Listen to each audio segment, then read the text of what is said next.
कृष्णाय वासुदेवाय हरे परमात्मने प्रणतः क्लेशनाशाय गोविंदाय नमो नमः। श्रीमद्भागवत गीता का प्रथम अध्याय।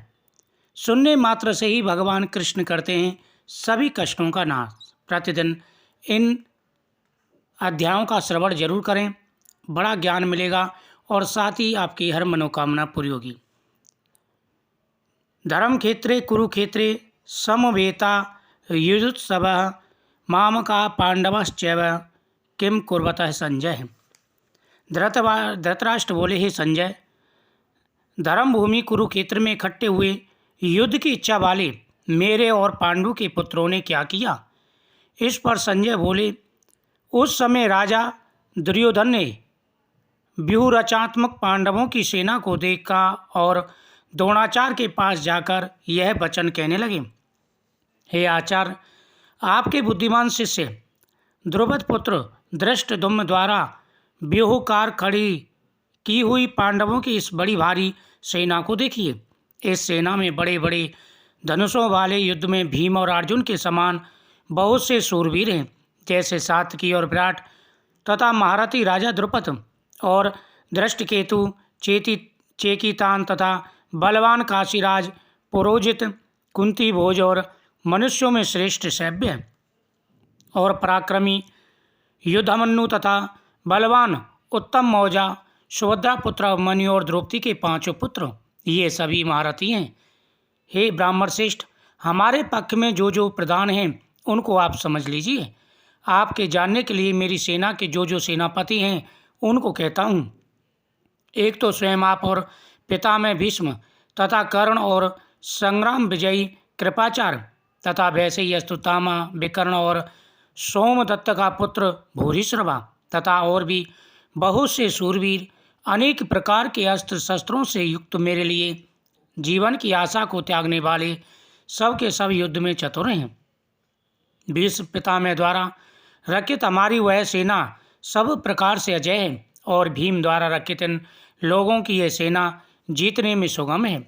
इसलिए सब मोर्चों पर अपने अपनी जगह स्थित रहते हुए आप लोग सब के सभी निसंदेह भीष्म पितामह की ही सब ओर से रक्षा करें। इस प्रकार द्रोणाचार्य से कहते हुए दुर्योधन के वचनों को सुनकर कौरवों में वृद्ध बड़े प्रतापी पितामह भीष्म ने उस दुर्योधन के हृदय में हर्ष उत्पन्न करते हुए उच्च स्वर से सिंहनाद की गर्जना की और शंख बजाया। उसके उपरांत शंख और नगारे तथा ढोल, मृदंग और नरसिंह आदि बाजे एक साथ बजे। उनका वह शब्द बड़ा भयंकर हुआ। उसके अनंतर सफ़ेद घोड़ों से युक्त उत्तम रथ में बैठे हुए श्री कृष्ण महाराज और अर्जुन ने भी अलौकिक शंख बजाए। उनमें श्री कृष्ण महाराज ने पांचजन नामक शंख और अर्जुन ने देवदत्त नामक शंख बजाया। भयानक कर्म वाले भीमसेन ने पौंड्रक नामक शंख बजाया। कुंती पुत्र राजा युधिष्ठिर ने अनंत विजयी नामक शंख और नकुल तथा सहदेव ने सुघोष और मणिपुष्पक नाम वाले शंख बजाए। श्रेष्ठ धनुष वाले काशीराज और महारथी शिखंडी और धृष्टद्युम्न तथा राजा विराट और अजय सात्यकी तथा राजा द्रुपद और द्रौपदी के पांचों पुत्र और बड़ी भुजा वाले सुभद्रा पुत्र अभिमन्यु, इन सब ने हे राजन अलग अलग शंख बजाए और उस भयानक शब्द ने आकाश और पृथ्वी को भी शब्दायमान करते हुए धृतराष्ट्र पुत्रों के हृदय विदीर्ण कर दिए। हे राजन, उसके उपरांत कपिध्वज अर्जुन ने बड़े श्रद्धा से खड़े हुए धृतराष्ट्र पुत्रों को देखकर उस शस्त्र चलाने की तैयारी के समय धनुष उठाकर हंसी के श्री कृष्ण महाराज से ये वचन कहे, हे अच्युत, मेरे रथ को दोनों सेनाओं के बीच में खड़ा करिए। जब तक मैं स्थित हुए युद्ध की कामना वालों को अच्छी प्रकार देख ना लूँ, इस युद्ध रूप व्यापार में मुझे किन किन के साथ युद्ध करना है। द्रौपदी दुर्योधन का युद्ध में कल्याण चाहने वाले जो ये राजा लोग इन सेनाओं में आए हैं, उन युद्ध करने वालों को मैं देखूंगा। संजय बोले, हे धृतराष्ट्र, अर्जुन द्वारा इस प्रकार कहे हुए भगवान श्री कृष्णचंद्र ने दोनों सेनाओं के बीच में भीष्म और द्रोणाचार्य के सामने और संपूर्ण राजाओं के सामने उत्तम रथ को खड़ा करके ऐसे कहा कि हे पार्थ, इन इकट्ठे हुए कौरवों को देख। उसके उपरांत प्रतापपुत्र अर्जुन ने उन दोनों ही सेनाओं में स्थित हुए पिता के भाइयों को, पितामहों को, आचार्यों को, मामाओं को, भाइयों को, पुत्रों को, पौत्रों को तथा मित्रों को, ससुरों को और स्वरदों को भी देखा। इस प्रकार उन खड़े हुए संपूर्ण बंधुओं को देखकर वे अत्यंत करुणा से युक्त हुए। कुंती पुत्र अर्जुन शोक करते हुए यह बोले, हे भगवान, इस युद्ध की इच्छा वाले खड़े हुए स्वजन समुदाय को देखकर मेरे अंग शिथिल हुए जाते हैं और मुख भी सूखा जाता है। मेरे शरीर में कंप तथा रोमांच होता है तथा हाथ से गांडीव धनुष गिर रहा है और त्वचा बहुत ही जलती है। मेरा मन भ्रमित सा हो रहा है, इसलिए मैं खड़ा रहने को भी समर्थ नहीं हूँ। हे केशव, लक्षणों को भी विपरीत ही देखता हूँ तथा युद्ध में अपने कुल को मारकर कल्याण भी नहीं देखता। हे कृष्ण, मैं विजय नहीं चाहता और राज्य तथा सुख का भी मैं लोभ नहीं करता। हे गोविंद, हमें राज से क्या प्रयोजन अथवा भोगों से और जीवन से भी क्या प्रयोजन, क्योंकि हमें जिनके लिए राज, भोग और सुखादि इच्छा है वे ही सब धन और जीवन की आशा को त्याग कर युद्ध में खड़े हैं, जो कि गुरुजन, ताऊ, चाची, लड़की और वैसे ही दादा, मामा, ससुर, पोते, साले तथा और भी संबंधी लोग हैं। इसलिए हे मधुसूदन, मुझे मारने पर भी अथवा 3 लोक के राज्य के लिए भी इन सबको मारना नहीं चाहता। फिर पृथ्वी के लिए तो कहना ही क्या।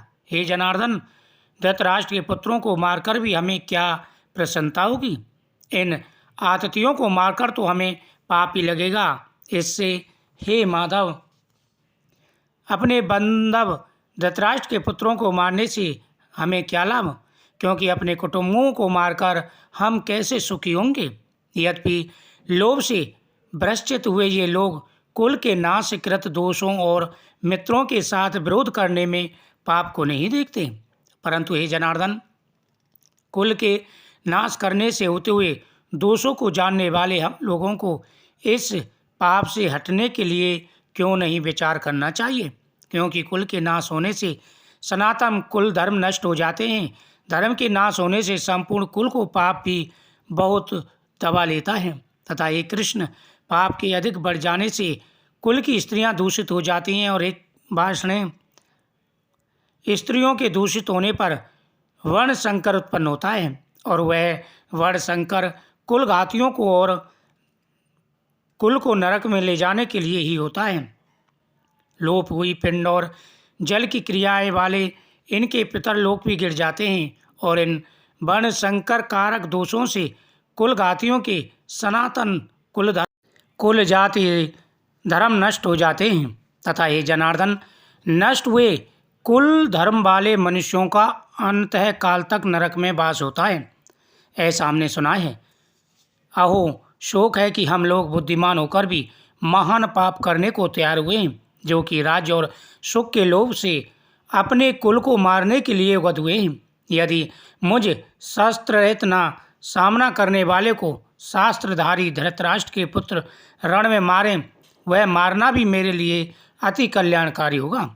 संजय बोले, रणभूमि में शोक से उग्र मन वाले अर्जुन इस प्रकार कहकर बाण से धनुष को त्याग कर रथ के पिछले भाग में जा कर के बैठ गए। इस प्रकार से अर्जुन ने भगवान श्री कृष्ण से वचन कहे और वह रथ के पिछले भाग पर जाकर के बैठ गए। अहो बत महत्व पापम कर्तु व्यवसिता वयम यद्राज्य सुख लोभेन हंतु स्वजनम मुग्धः यदि माम प्रतीकार शस्त्रम शस्त्र पांडयः धृतराष्ट्रम रणे हनुमान में क्षेम मंत्रम भवेत। इति श्री भागवत गीता महापुराण का प्रथम अध्याय संपूर्ण हुआ। इस कथा के श्रवण करने से हर प्रकार की मनोकामना पूरी होती है, भगवान कृष्ण का आशीर्वाद प्राप्त होता है।